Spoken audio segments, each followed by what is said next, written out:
Ahora vamos a hablar de la formulación y nomenclatura de compuestos inorgánicos, y antes de empezar de lleno con el tema, vamos a recordar algunos conceptos que son muy importantes para poder aplicarlos ahora.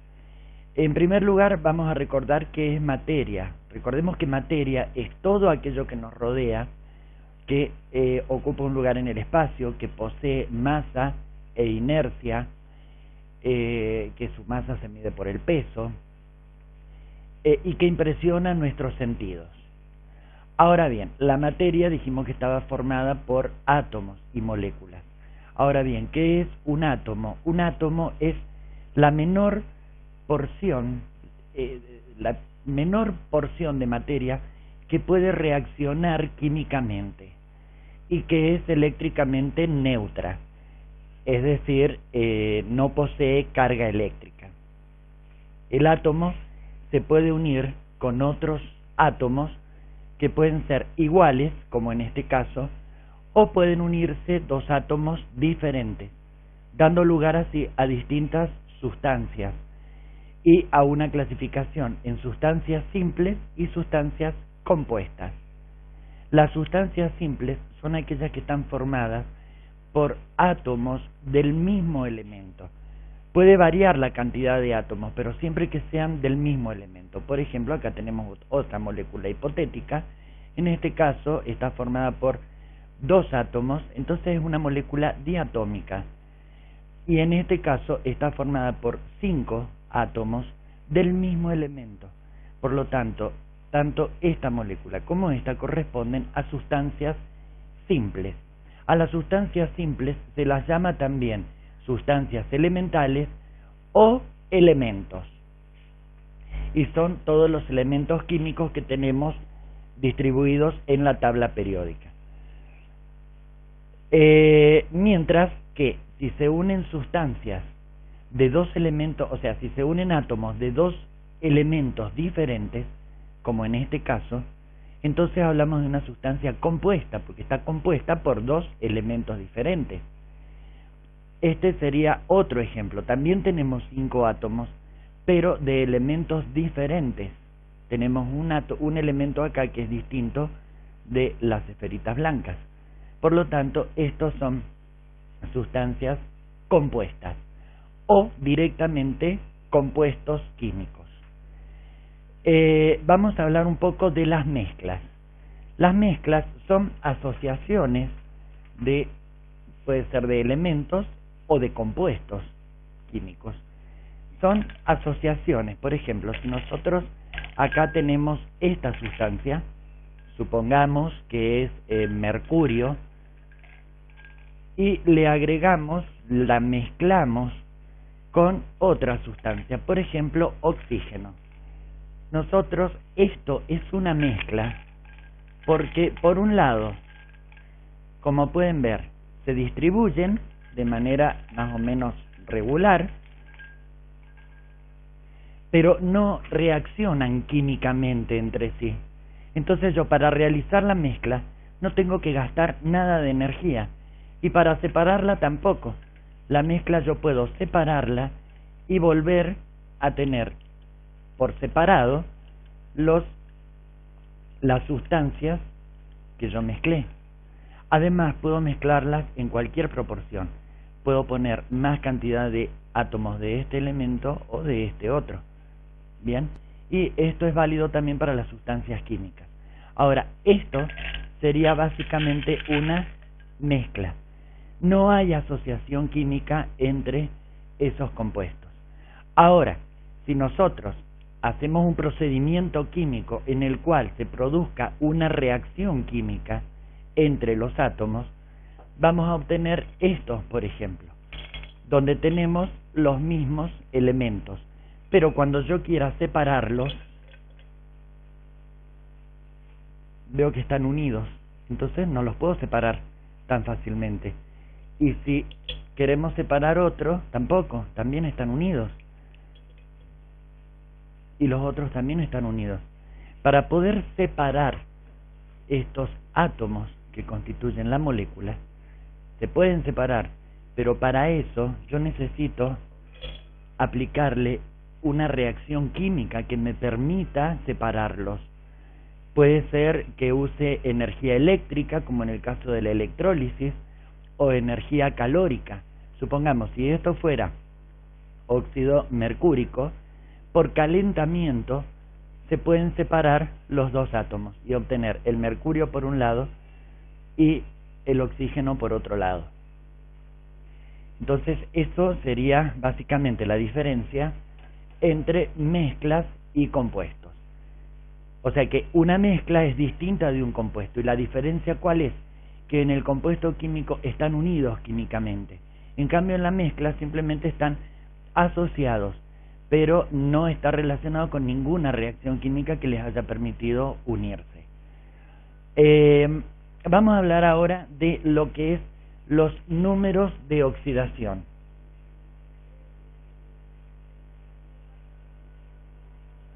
Los números de oxidación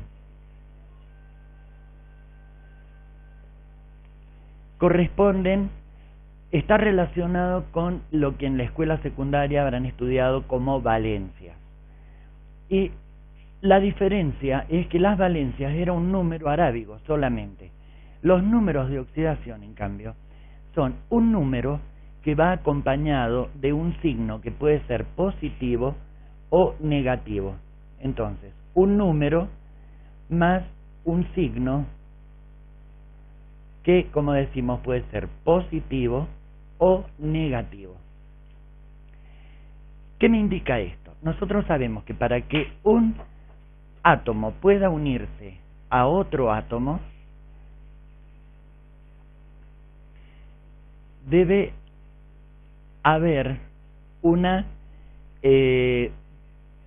entran en juego para poder formar la unión electrones del último nivel de cada uno de los átomos. Entonces, según el número de electrones que aporte o que acepte cada uno de los átomos, será su número de oxidación. Entonces, el número arábigo me está indicando la cantidad de electrones de ese elemento que se van a poner en juego para unirse a otro elemento. ¿Bien? Y el signo positivo me indica el sentido de transferencia de los electrones. Si el signo es positivo, quiere decir que ese átomo, para poder unirse, tiene que ceder una cantidad determinada de electrones. Esa cantidad está dada por el número. Entonces, si decimos de una sustancia que tiene número de oxidación más 2, número y signo, quiere decir que ese elemento tiene que perder 2 electrones para poder unirse químicamente, o perderlos o cederlos al otro átomo. Mientras, y justamente el signo está relacionado con eso. El átomo es eléctricamente neutro. Si cede 2 electrones, que cada uno de ellos tiene una carga negativa, y si cede 2 electrones va a quedar con cargas 2 positivas. Por el contrario, si un elemento tiene número de oxidación menos 2, quiere decir que tiene que tomar carga negativa, carga 2 negativa, para lo cual ese elemento que es neutro deberá ganar 2 electrones. ¿Bien? Que son 2 electrones que los va a tomar del otro átomo con el que se va a unir. Entonces, eso es el número de oxidación. Y los elementos químicos tienen sus números de oxidación y es fundamental conocerlos para poder realizar la formulación química de los compuestos. Entonces, como regla, podemos decir, por ejemplo, si nos podemos orientar por la tabla periódica, eso nos puede ayudar mucho a estudiar los números de oxidación. Entonces, en las reglas que nosotros podemos ver, podemos aplicar, nosotros sabemos que la tabla está dividida en grupos.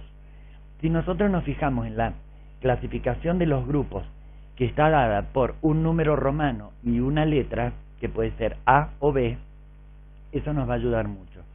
Por ejemplo, los del grupo 1A, que son todos estos que vemos acá, todos ellos tienen número de oxidación +1, excepto el hidrógeno, que lo he marcado acá, lo he marcado con verde. El hidrógeno puede tener número de oxidación +1 o -1. Generalmente el hidrógeno en todos los compuestos actúa con número de oxidación +1, excepto en los hidruros metálicos, que actúa con -1. Y ahora, cuando empecemos a hablar de los hidruros, vamos a entender el porqué. Todos los demás de este grupo 1, litio, sodio, potasio, rubidio, cesio y francio, tienen número de oxidación +1. Los del grupo 2A, es decir, toda esta columna, tienen número de oxidación +2, es decir, hasta acá el número del grupo me está indicando su número de oxidación, y en este caso son todos positivos. +1 para el grupo 1A, +2 para el grupo 2A. A continuación pasamos al grupo 3A, que lo tenemos acá. Los elementos del grupo 3A, por ejemplo, el que nos interesa, con el que más podemos llegar a trabajar, es con el elemento aluminio. Tiene número de oxidación +3, correspondiendo al número de grupo.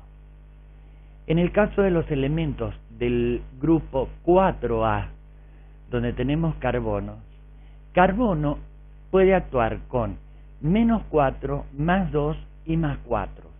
¿Bien? Y luego tenemos dentro del mismo grupo estaño y plomo, que son dos elementos muy frecuentes usados en química, formando parte de distintos compuestos. Estaño y plomo tienen números de oxidación +2 y +4. Luego, los elementos del grupo 5, entre los cuales tenemos como más importantes nitrógeno y fósforo, también arsénico, ellos tienen números de oxidación -3, +3 y +5. ¿Bien? -3, +3 y +5. Fíjense que el mayor número de oxidación que tiene corresponde al grupo 5A. Los elementos del grupo 6A, excepto oxígeno, que acá lo marqué, excepto oxígeno, todos los otros del grupo 2A tienen números de oxidación -2, +4 y +6. Dijimos para el caso de azufre, de selenio. Oxígeno tiene dos números de oxidación, que son -2 y -1. ¿A qué se debe esto? Oxígeno nunca toma números de oxidación positivos, porque oxígeno es un elemento muy electronegativo.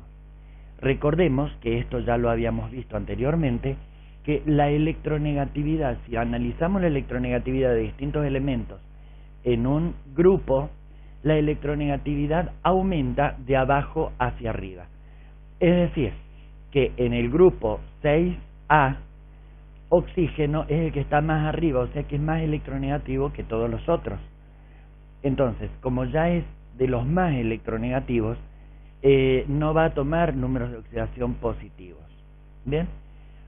Entonces, oxígeno solamente va a tener números de oxidación -2 y -1. Generalmente actúa con -2, con -1 solamente en los peróxidos. Bien, la electronegatividad dijimos que aumentaba de abajo hacia arriba en el grupo, y en el período aumenta de izquierda a derecha. Por lo tanto, los elementos más electronegativos son los que se encuentran acá, son los que están más arriba y más a la derecha de la tabla periódica. Y los menos electronegativos son los que se encuentran hacia abajo y a la izquierda. Bien, por ese motivo es que todos los elementos que tenemos hacia la izquierda de esta escalerita que está marcada con rojo son los elementos metálicos, esto ya lo habíamos visto, y los elementos metálicos son poco electronegativos, es decir, que tienen poca tendencia a atraer electrones. Por lo tanto, como tienen poca tendencia, tienen tendencia más bien a perder los electrones y a quedar con carga positiva. Por eso sus números de oxidación son positivos. En cambio, los que se encuentran a la derecha de la tabla periódica son los elementos no metálicos. Ellos son más electronegativos. Entonces, pueden en general actuar con números de oxidación positivos o negativos, excepto oxígeno y flúor, que siempre van a actuar con números de oxidación negativos. Oxígeno, -2 en la mayoría de los casos, o -1 en el caso exclusivo de los peróxidos.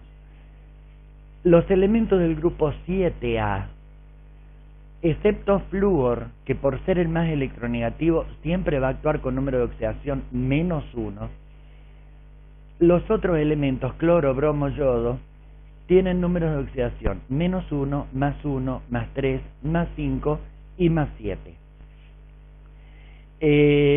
A ver si me estoy olvidando algo. Bien, otros elementos que son muy usados en química, en distintos compuestos, son por ejemplo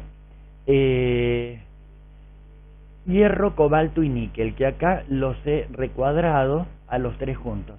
Ellos forman una tríada y tienen, a pesar de estar en grupos diferentes, tienen, a pesar de estar en columnas diferentes, tienen los mismos números de oxidación, que son +2 y +3. Recuerden, para hierro, cobalto y níquel.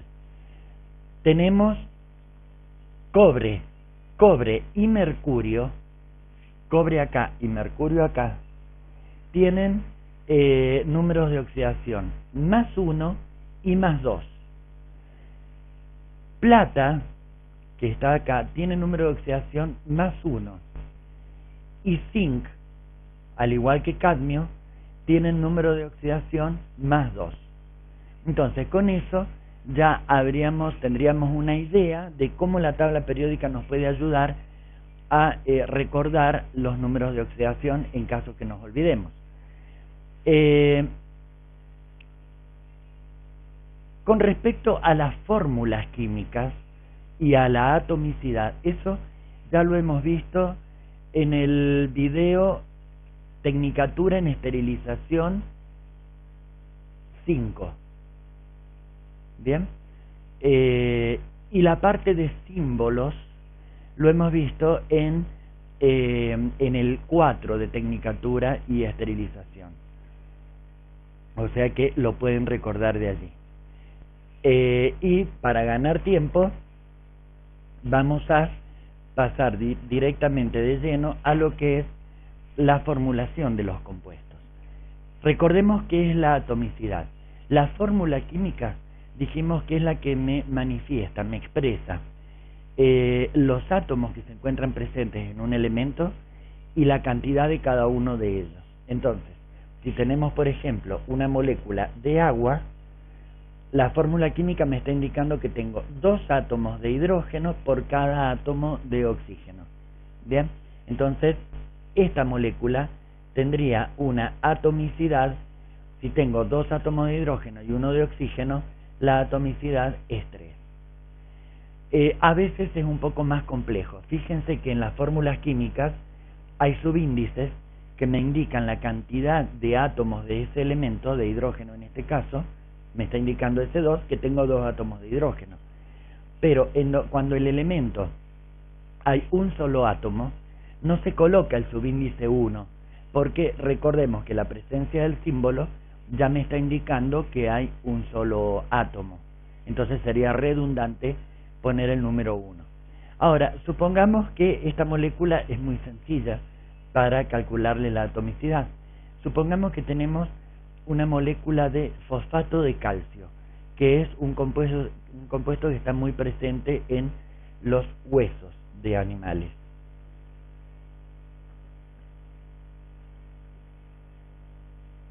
Esta molécula es un poco más complicada que aquella. Si nosotros queremos saber la atomicidad de esta molécula, tengo que contar todos los átomos que tengo. Ahora, acá tengo una especie, un guión, que está entre paréntesis, y a continuación del paréntesis hay un subíndice 3. Ese subíndice 3 debo aplicar propiedad distributiva a cada uno de los elementos que tengo dentro del paréntesis. Vale decir que yo acá tengo 3 átomos de calcio, que me lo indica ese número 3. De fósforo, ¿cuántos tengo? Tengo 1 acá por 3, son 3 de fósforo. 3 de calcio más 3 de fósforo, más de oxígeno, ¿cuántos tengo? 4 por 3, 12. 12 de oxígeno. Por lo tanto, la atomicidad, ¿cuánto es? 3 más 3, 6. Más 12,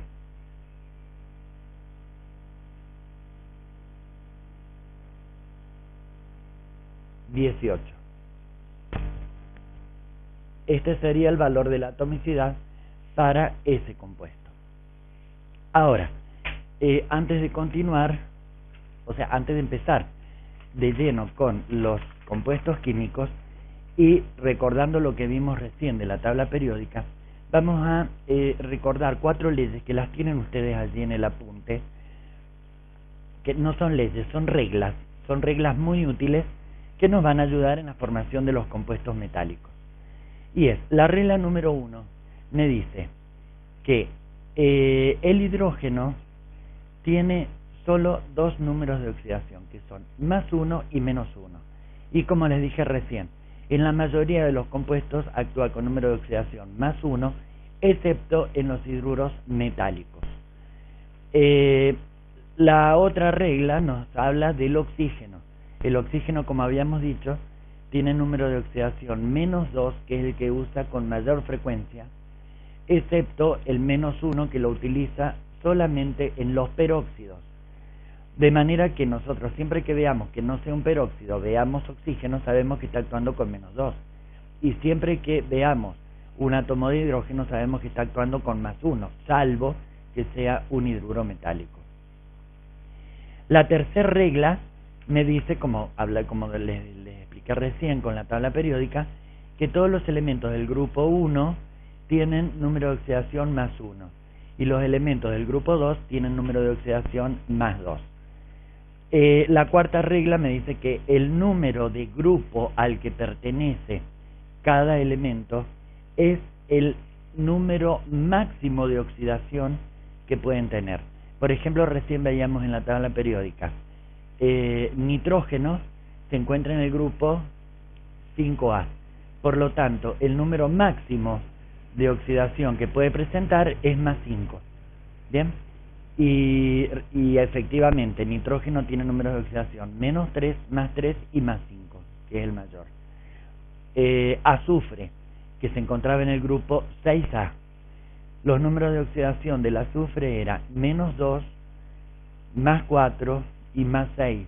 +6 es el mayor número de oxidación que presenta y es el que corresponde al grupo en el que está ubicado, que es el grupo 6A. Otra regla nos dice que el número de oxidación de los elementos no metálicos, el número de oxidación negativo de los elementos no metálicos, que son los que se encontraban hacia la derecha de la tabla periódica, a la derecha de la escalerita que habíamos formado, su número de oxidación negativo se obtiene restando al número de grupo, restándole 8. Es decir, que por ejemplo, tenemos carbono. Carbono se encuentra en el grupo 4A. Bien, entonces, su número de oxidación negativo más bajo, ¿cuál va a ser? Al número de grupo, que es 4, le restamos 8. Bien, y 4 menos 8 me queda que carbono tiene el número de oxidación negativo -4. Si lo vemos, por ejemplo, con otro ejemplo, nitrógeno, que veíamos recién, pertenece al grupo 5A. Por lo tanto, para sacar su número de oxidación negativo, el máximo si pertenece al 5A es 5. Y el mínimo, el negativo, va a ser 5, que es este número, menos 8. Es decir, en todos los casos, al número del grupo le restamos 8. Y el valor que nos da el signo es el número de oxidación negativo que va a poseer. 5 menos 8 es menos 3. Y efectivamente, el nitrógeno tiene número de oxidación menos 3, más 3 y más 5. Bien. Y lo mismo para todos los demás elementos. Luego tenemos otra regla que dice que el número de oxidación de los átomos de las sustancias elementales o simples, por convención, es 0. Es decir, que si nosotros tenemos esta molécula que vimos al principio, son dos átomos del mismo elemento, que están unidas, pero su número de oxidación, como son dos átomos del mismo elemento, es 0. Y en el caso de esta otra molécula, que es hipotética, también todos los átomos pertenecen al mismo elemento, por lo tanto es una sustancia simple o elemental. Y por lo tanto el número de oxidación con que está actuando cada uno de los átomos acá es 0. Hay otra regla que me habla de los iones. Son dos reglas que me hablan de los iones. Uno de los iones monoatómicos y otro de los iones poliatómicos. Para el caso de los iones monoatómicos,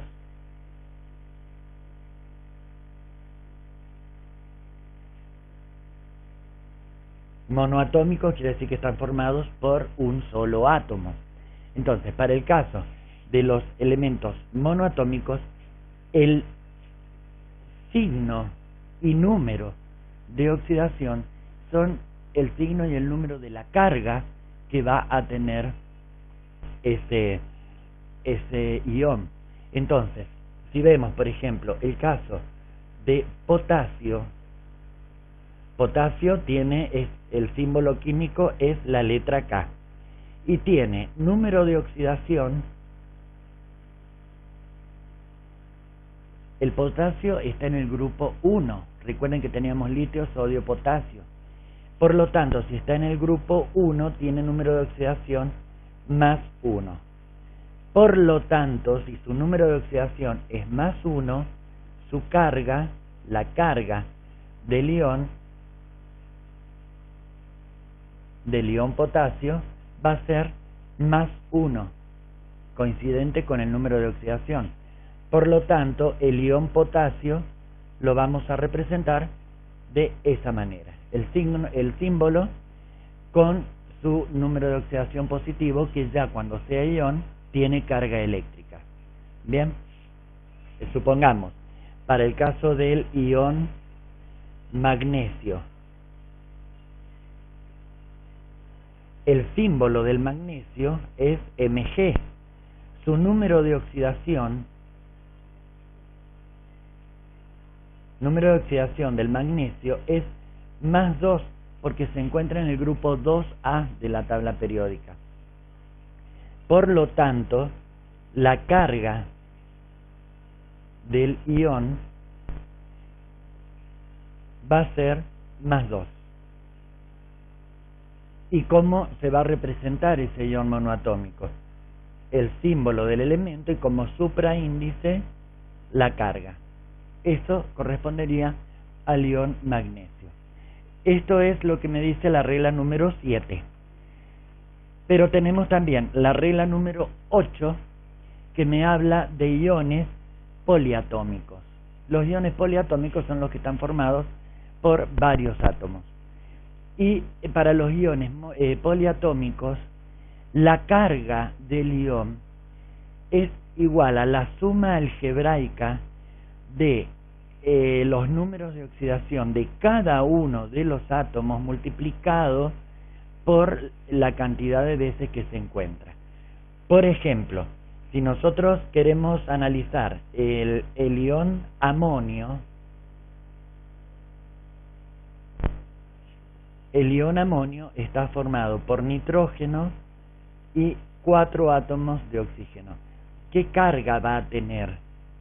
La carga del ion amonio va a estar dada por tengo un átomo de nitrógeno cuyo número de oxidación es -3 en este caso. Entonces, nitrógeno, o mejor dicho, el número de oxidación del nitrógeno por 1, porque lo tengo una sola vez, más, porque es la suma algebraica, el número de oxidación de hidrógeno por 4, porque tengo 4 átomos. Esta suma algebraica me va a dar la carga del ion. El número de oxidación del nitrógeno con el que está actuando en este compuesto es -3 por 1, es decir que me queda -3, más el número de oxidación del hidrógeno, que es +1 por 4, es decir, 1 por 4, esto es 4, ¿bien? O sea que me queda, en definitiva, -3 por, más 4. -3 más 4 es +1. Por lo tanto, la carga de este ion es +1. Entonces, esto es lo que corresponde al ion amonio. Es un átomo de nitrógeno unido a 4 de hidrógenos y todo ese conjunto tiene carga 1 positivo. Veamos otro ejemplo, como puede ser el ion hidroxilo, que es otro ion con el que vamos a trabajar mucho en química. Entonces, el ion hidroxilo está formado por un átomo de hidrógeno unido a un átomo de oxígeno. ¿Y qué carga va a tener? Y en este caso va a ser el número de oxidación del hidrógeno por 1, porque lo tengo una sola vez, más el número de oxidación del oxígeno por 1 también, porque lo tengo una sola vez. Entonces esto me va a dar la carga del ion. Veamos, el hidrógeno tiene número de oxidación +1. Por 1 me queda +1. Oxígeno tiene número de oxidación -2. Multiplicado por 1 me queda -2. La suma algebraica +1 menos 2 me da -1. Por lo tanto, -1 es la carga del ion. ¿Cómo lo representamos? El hidrógeno y el oxígeno unidos, todo eso con carga -1. La carga siempre de los iones se expresa como supraíndice a la derecha de la especie. Y por último, la última de las reglas está referida ya a la molécula. Como las moléculas están formadas por las poliatómicas, por átomos unidos, pero la característica que tienen es que es eléctricamente neutra, es decir, la suma algebraica de todos los números de oxidación multiplicado por la cantidad de veces que se repite, esa suma algebraica me tiene que dar 0 para que sea una molécula. Un ejemplo que podríamos citar sería, por ejemplo, el caso del, veamos el hipoclorito de sodio. El hipoclorito de sodio es lo que comúnmente conocemos en nuestras casas como lavandina. En el caso del hipoclorito de sodio, es una molécula. Si es una molécula, es eléctricamente neutra. Bien, por lo tanto, el número de cargas positivas debe ser igual al número de cargas negativas. Entonces, acá ¿qué vamos a tener? Para sacar, tenemos el número de oxidación del sodio. Tengo un solo átomo de sodio, por lo tanto, por 1. Más el número de oxidación del cloro. Tengo un solo átomo, por 1. más el otro elemento que tengo es oxígeno, entonces el número de oxidación del oxígeno por 1. Veamos, el número de oxidación del sodio, que dijimos que se encuentra en el grupo 1A, por lo tanto su número de oxidación es más 1, vamos a tener que es más 1 por 1, o sea, más 1. El número de oxidación del cloro en este compuesto es más 1 por 1, me va a quedar más 1. Y el número de oxidación del oxígeno dijimos que es menos 2 por 1, porque tengo un solo átomo de oxígeno. Por lo tanto, la suma algebraica va a ser más 1 más 1 es más 2. Más 2 menos 2 es 0.